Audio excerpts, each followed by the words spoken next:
بسم الله الرحمن الرحيم ياسين والقرآن الحكيم إنك لمن المرسلين على صراط مستقيم تنزيل العزيز الرحيم لتنذر قوما ما أنذر آباؤهم فهم غافلون لقد حق القول على أكثرهم فهم لا يؤمنون إنا جعلنا في أعناقهم أغلالا فهي إلى الأذقان فهم مقمحون وجعلنا من بين أيديهم سدا ومن خلفهم سدا فأغشيناهم فهم لا يبصرون وسواء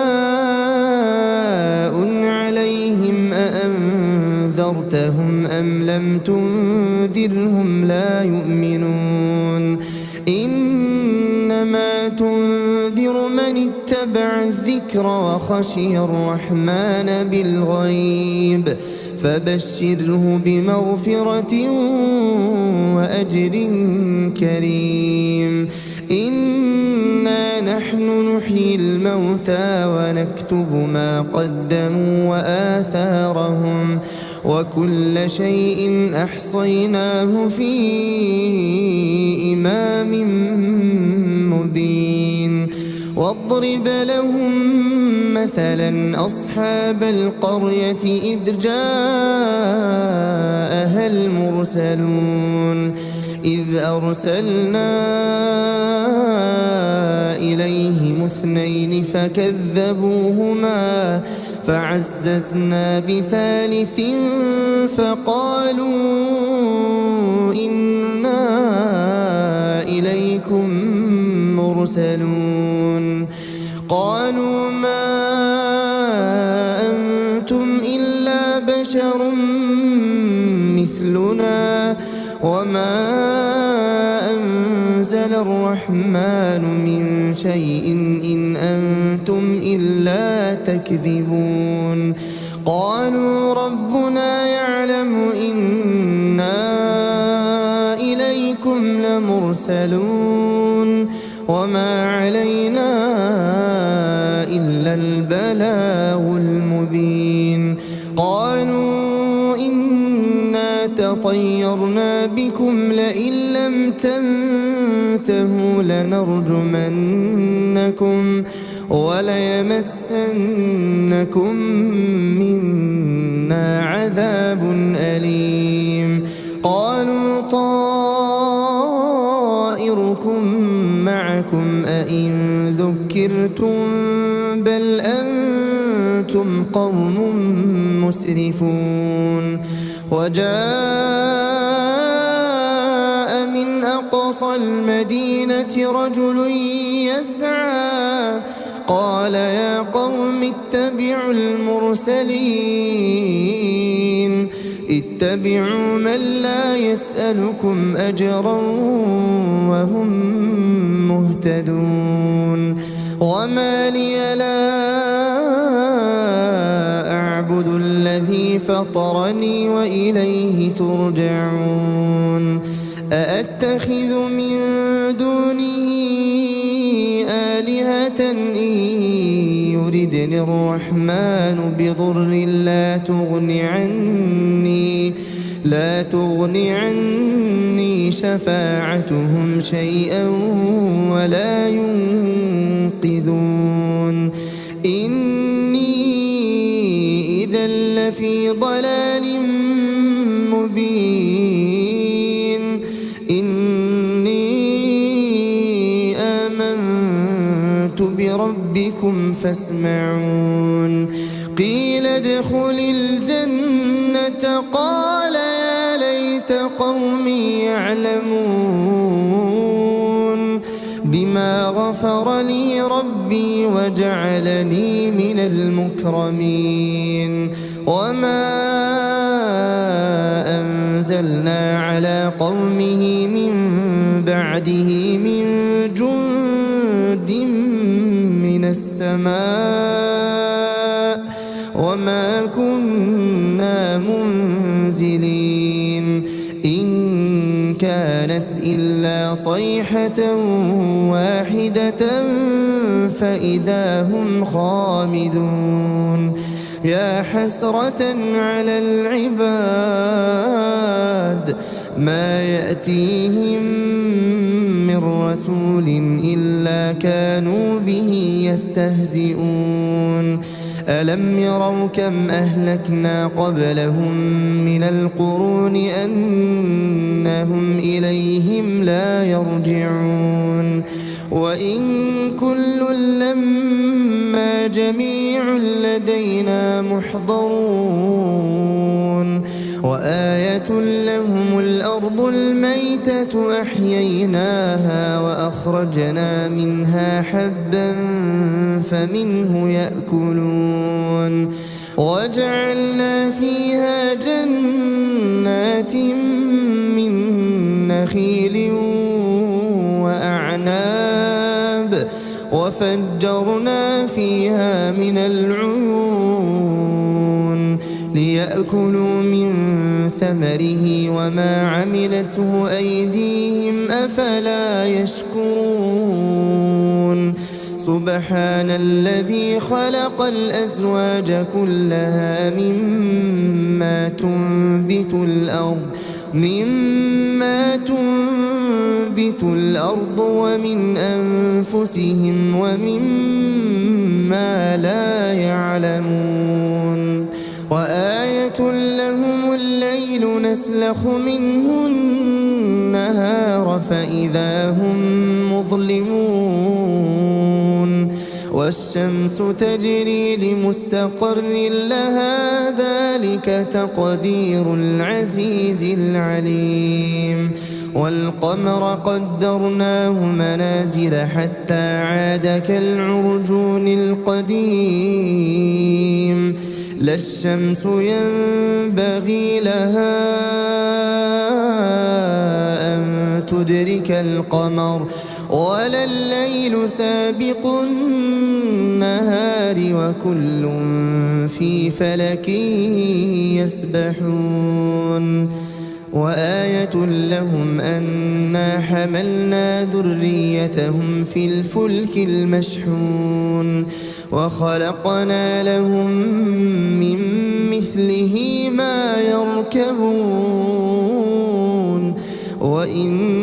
نشأ نغرقهم فلا صريخ لهم ولا هم ينقذون إلا رحمة منا ومتاعا إلى حين وإذا قيل لهم اتقوا ما بين أيديكم وما خلفكم لعلكم ترحمون وما تأتيهم من آية من آيات ربهم إلا كانوا عنها معرضين وإذا قيل لهم أنفقوا مما رزقكم الله قال الذين كفروا للذين آمنوا أنطعم من لو يشاء الله أطعمه إن أنتم إلا في ضلال مبين ويقولون متى هذا الوعد إن كنتم صادقين ما ينظرون إلا صيحة واحدة تأخذهم وهم يخصمون فلا يستطيعون توصية ولا إلى أهلهم يرجعون ونفخ في الصور فإذا هم من الأجداث الأجداث إلى ربهم ينسلون قالوا يا ويلنا من بعثنا من مرقدنا هذا ما وعد الرحمن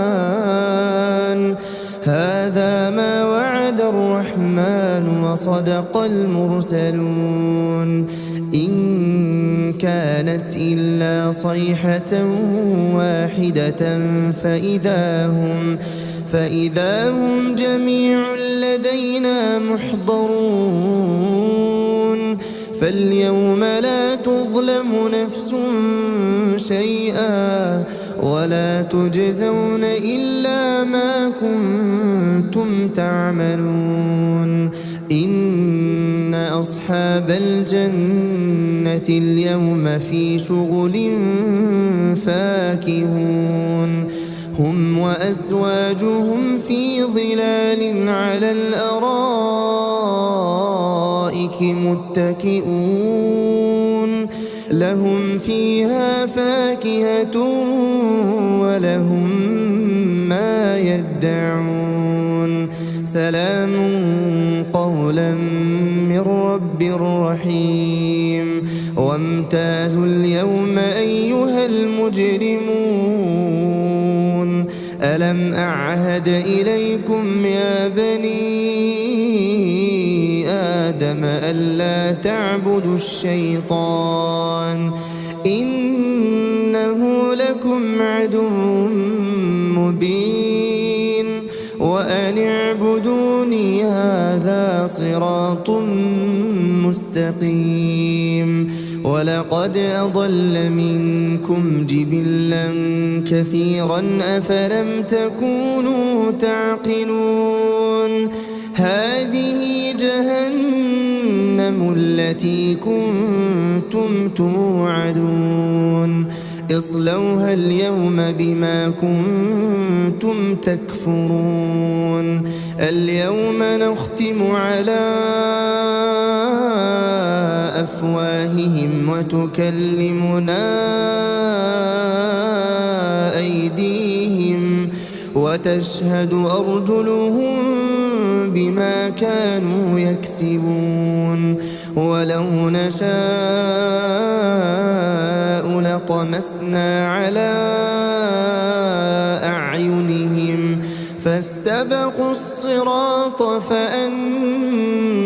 يبصرون ولو نشاء لمسخناهم على مكانتهم فما استطاعوا مضيا ولا يرجعون ومن نعمره ننكسه في الخلق أفلا يعقلون وما علمناه الشعر وما ينبغي له إن هو إلا ذكر وقرآن مبين لينذر من كان حيا ويحق القول على الكافرين أولم يروا أنا خلقنا لهم مما عملت أيدينا أنعاما فهم لها مالكون وذللناها لهم فمنها ركوبهم ومنها يأكلون ولهم فيها منافع ومشارب أفلا يشكرون واتخذوا من دون الله آلهة لعلهم ينصرون لا يستطيعون نصرهم وهم لهم جند محضرون فلا يحزنك قولهم إنا نعلم ما يسرون وما يعلنون أولم ير الإنسان أنا خلقناه من نطفة فإذا هو خصيم مبين وضرب لنا مثلا نسي خلقه قال من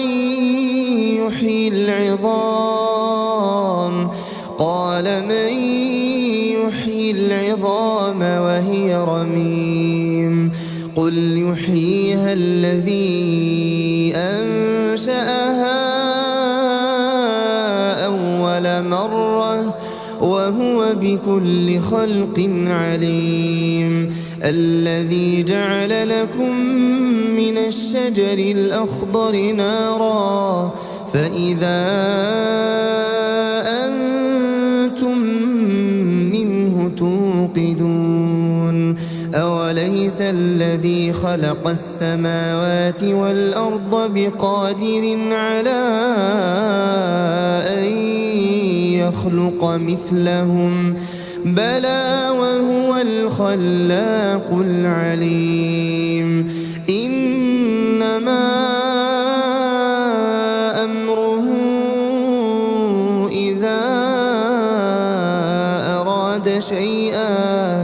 إذا أراد شيئا أن يقول له كن فيكون فسبحان الذي بيده ملكوت كل شيء وإليه ترجعون. بسم الله الرحمن الرحيم. الرحمن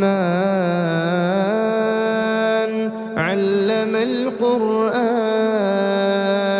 خلق الإنسان علمه البيان الشمس والقمر بحسبان والنجم والشجر يسجدان والسماء رفعها ووضع الميزان ألا تطغوا في الميزان وأقيموا الوزن بالقسط ولا تخسروا الميزان والأرض وضعها للأنام فيها فاكهة والنخل ذات الأكمام والحب ذو العصف والريحان فبأي آلاء ربكما تكذبان خلق الإنسان من صلصال كالفخار وخلق الجان من مارج من نار فبأي آلاء ربكما تكذبان رب المشرقين ورب المغربين فبأي آلاء ربكما تكذبان مرج البحرين يلتقيان بينهما برزخ لا يبغيان فبأي آلاء ربكما تكذبان يخرج منهما اللؤلؤ والمرجان فبأي آلاء ربكما تكذبان وله الجوار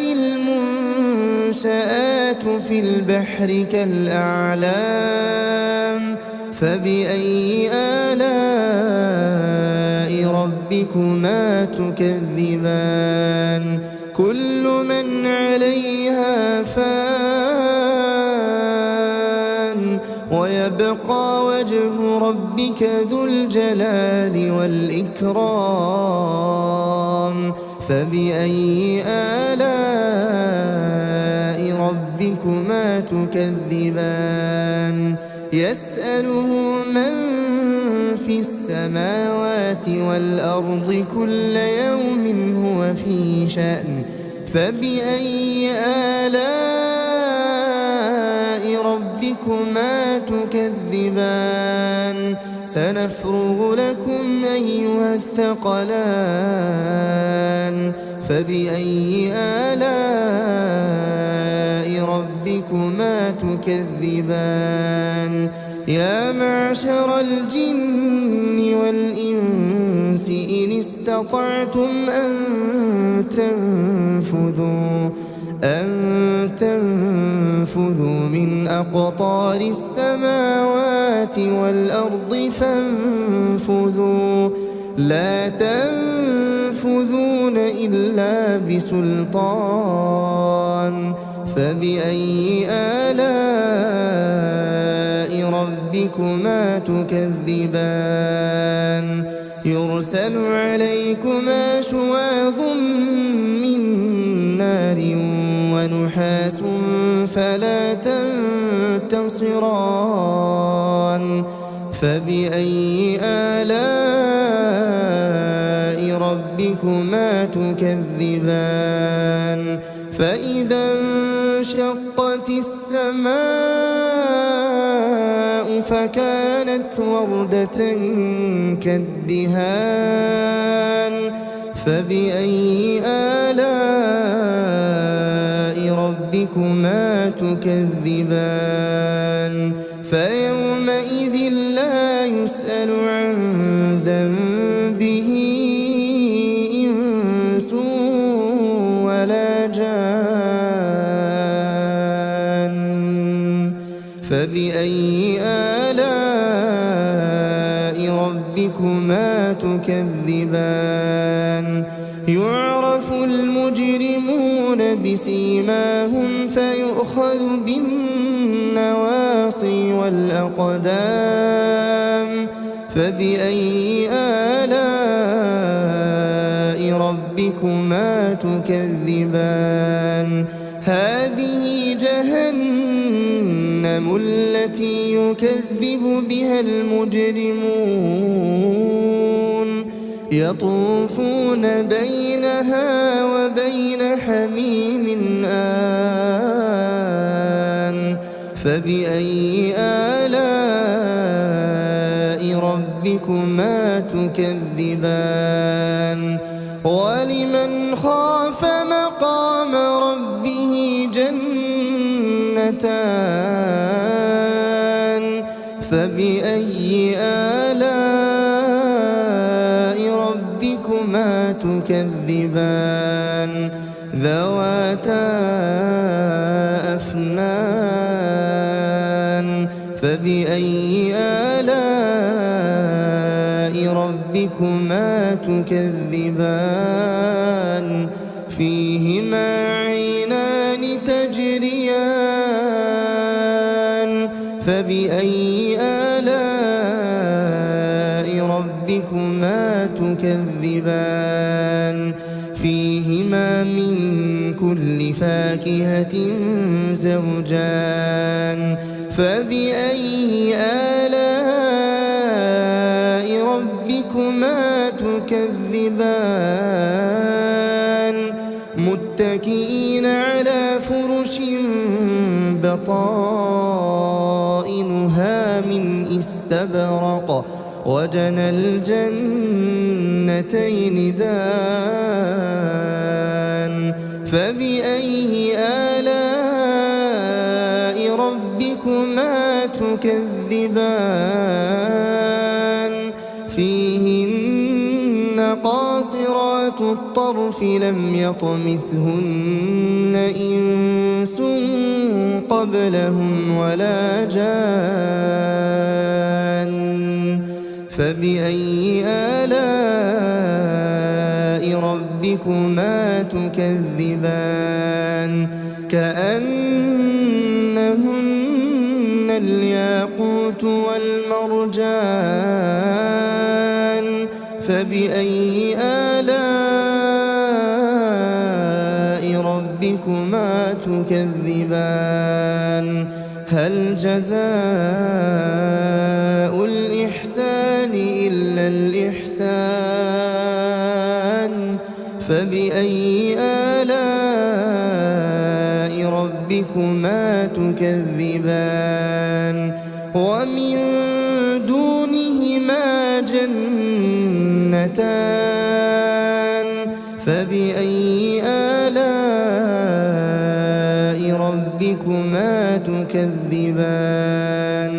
مدهامتان فبأي آلاء ربكما تكذبان فيهما عينان نضاختان فبأي آلاء ربكما تكذبان فيهما فاكهة ونخل ورمان فبأي آلاء ربكما تكذبان فيهن خيرات حسان فبأي آلاء ربكما تكذبان حور مقصورات في الخيام فبأي آلاء ربكما تكذبان لم يطمثهن إنس قبلهم ولا جان فبأي آلاء ربكما تكذبان متكئين على رفرف خضر وعبقري حسان فبأي آلاء ربكما تكذبان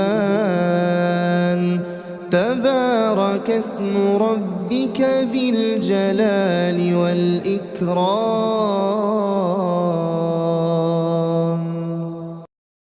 بسم الله الرحمن الرحيم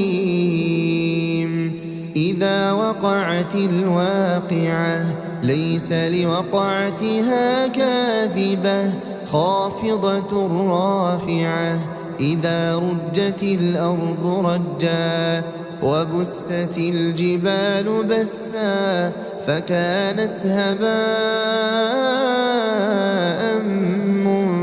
منبثا وكنتم أزواجا ثلاثة فأصحاب الميمنة ما أصحاب الميمنة وأصحاب المشأمة ما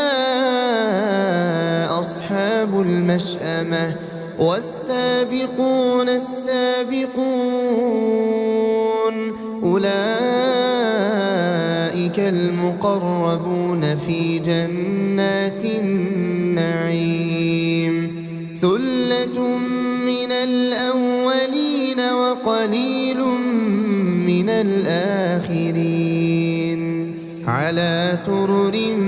موضونة متكئين عليها متقابلين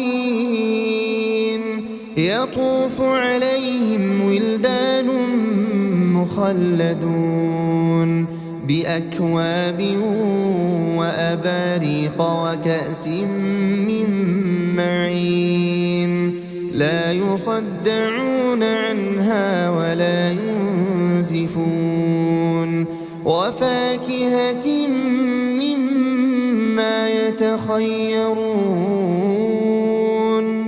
ولحم طير مما يشتهون وحور عين كأمثال اللؤلؤ المكنون جزاء بما كانوا يعملون لا يسمعون فيها لغوا ولا تأثيما إلا قيلا سلاما سلاما وأصحاب اليمين ما أصحاب سدر مخضود وطلح منضود وظل ممدود وماء مسكوب وفاكهة كثيرة لا مقطوعة ولا ممنوعة وفرش مرفوعة إنا أنشأناهن إنشاء فجعلناهن أبكارا عربا أترابا لأصحاب اليمين ثلة من الأولين وثلة من الآخرين وأصحاب الشمال ما أصحاب الشمال في سموم وحميم وظل من يحموم لا بارد ولا كريم إنهم كانوا قبل ذلك مترفين وكانوا يصرون على الحنث العظيم وكانوا يقولون أئذا متنا وكنا ترابا وعظاما أئنا لمبعوثون أو آباؤنا الأولون قل إن الأولين والآخرين قل إن الأولين والآخرين لمجموعون إلى ميقات يوم معلوم ثم إنكم أيها الضالون المكذبون لآكلون من شجر من زقوم فمالئون منها البطون فشاربون عليه من الحميم فشاربون شرب الهيم هذا نزلهم يوم الدين نحن خلقناكم فلولا تصدقون أفرأيتم ما تمنون أأنتم تخلقونه أم نحن الخالقون نحن قدرنا بينكم الموت وما نحن بمسبوقين على أن نبدل أمثالكم وننشئكم فيما لا تعلمون ولقد علمتم النشأة الأولى فلولا تذكرون أفرأيتم ما تحرثون أأنتم تزرعونه أم نحن الزارعون لو نشاء لجعلناه حطاما فظلتم تفكهون إنا لمغرمون بل نحن محرومون أفرأيتم الماء الذي تشربون أأنتم أنزلتموه من المزن أم نحن المنزلون لو نشاء جعلناه أجاجا فلولا تشكرون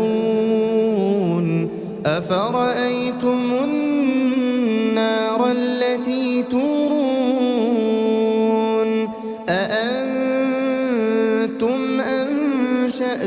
شجرتها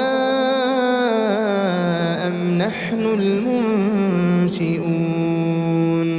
نحن جعلناها تذكرة ومتاعا للمقوين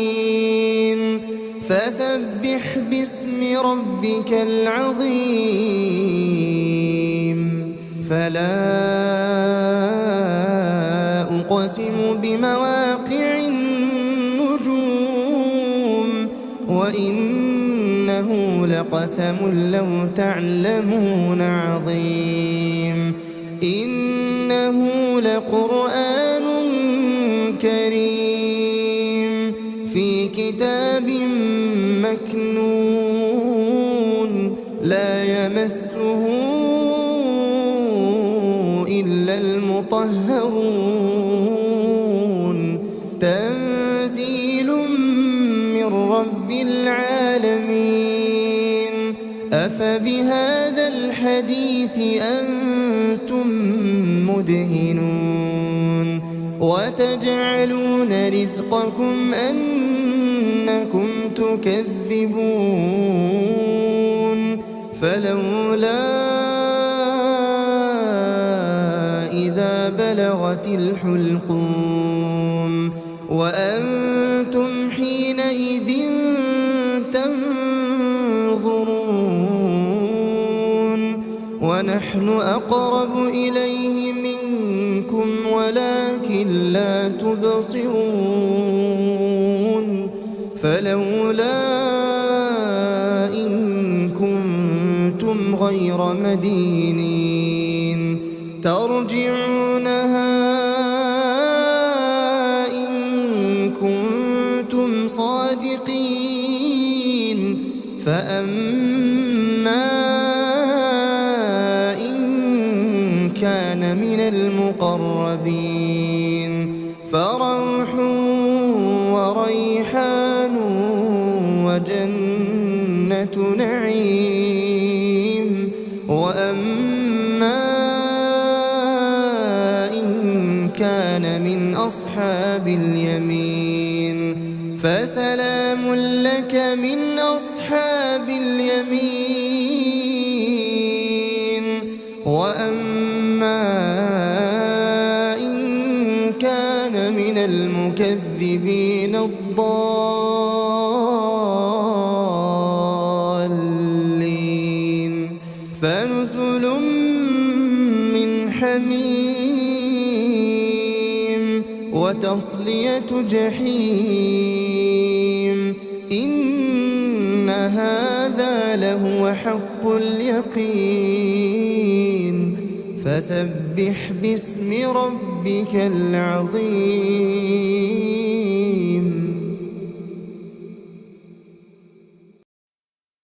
بسم الله الرحمن الرحيم تبارك الذي بيده الملك وهو على كل شيء قدير الذي خلق الموت والحياة ليبلوكم أيكم أحسن عملا وهو العزيز الغفور الذي خلق 7 سماوات طباقا ما ترى في خلق الرحمن من تفاوت فارجع البصر هل ترى من فطور ثم ارجع البصر كرتين ينقلب إليك البصر خاسئا وهو حسير ولقد زينا السماء الدنيا بمصابيح وجعلناها رجوما للشياطين وأعتدنا لهم عذاب السعير وللذين كفروا بربهم عذاب جهنم وبئس المصير إذا ألقوا فيها سمعوا لها شهيقا وهي تفور تكاد تميز من الغيظ كلما ألقي فيها فوج سألهم خزنتها ألم يأتكم نذير قالوا بلى قد جاءنا نذير فكذبنا وقلنا ما نزل الله من شيء إن أنتم إلا في ضلال كبير وقالوا لو كنا نسمع أو نعقل ما كنا في أصحاب السعير فاعترفوا بذنبهم فسحقا لأصحاب السعير إن الذين يخشون ربهم بالغيب لهم مغفرة وأجر كبير وأسروا قولكم أو اجهروا به إنه عليم بذات الصدور ألا يعلم من خلق وهو اللطيف الخبير هو الذي جعل لكم الأرض ذلولا فامشوا في مناكبها وكلوا من رزقه وإليه النشور أأمنتم من في السماء أن يخسف بكم الأرض فإذا هي تمور أم أمنتم من في السماء أن يرسل عليكم حاصبا فستعلمون كيف نذير ولقد كذب الذين من قبلهم فكيف كان نكير أولم يروا إلى الطير فوقهم صافات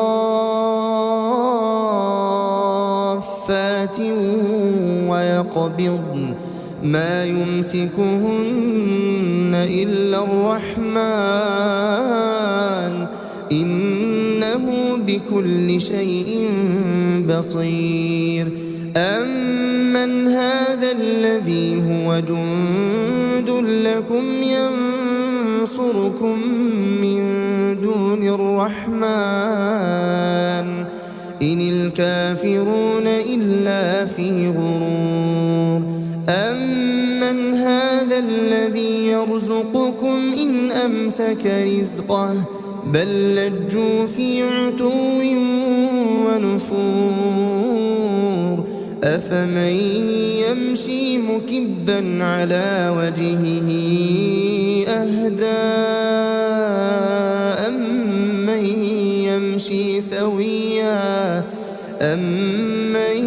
يمشي سويا على صراط مستقيم قل هو الذي أنشأكم وجعل لكم السمع والأبصار والأفئدة قليلا